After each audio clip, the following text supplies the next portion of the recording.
Well, I can say at the outset that Australia's engagement with the ILO in the Local Empowerment Through Economic Development project in the north of Sri Lanka has been a great success, and it has exceeded our expectations.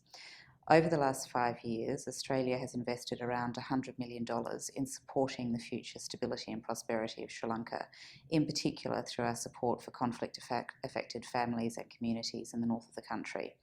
And our aid has improved the socio-economic well-being of these people and given them a sustainable basis for the future. So our 5-year partnership with the ILO has been a real success story, as I said. It works on the basis of public-private partnerships which link vulnerable communities with the global market and give them a real starting point for the future.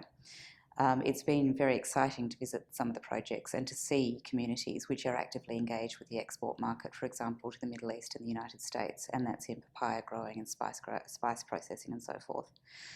The project has also been very, very successful in the way it's produced concrete outcomes, measurable things that we can look at with some pride.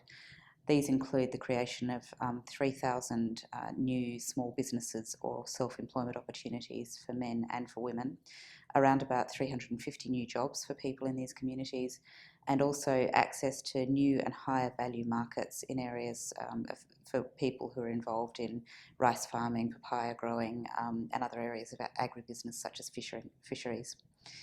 Some of the key activities we funded under the ILO include the creation of new jobs for women in remote locations, enabling them to work productively without having to travel too far from home. And this is particularly important for female-headed households where women are trying to juggle the responsibilities of raising children and earning an income.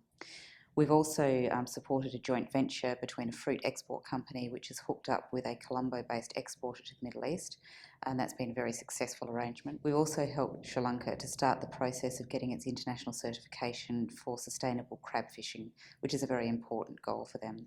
And one other activity we've supported has been linking up communities in Sri Lanka with investors from the diaspora community, which is a very important stepping stone for the future of this country. So all in all, the LEED project has been a great success in our view. It's sustainable. It's also working with the market, which is a very important thing for people who just a few years ago would have been extremely vulnerable with very little economic opportunity.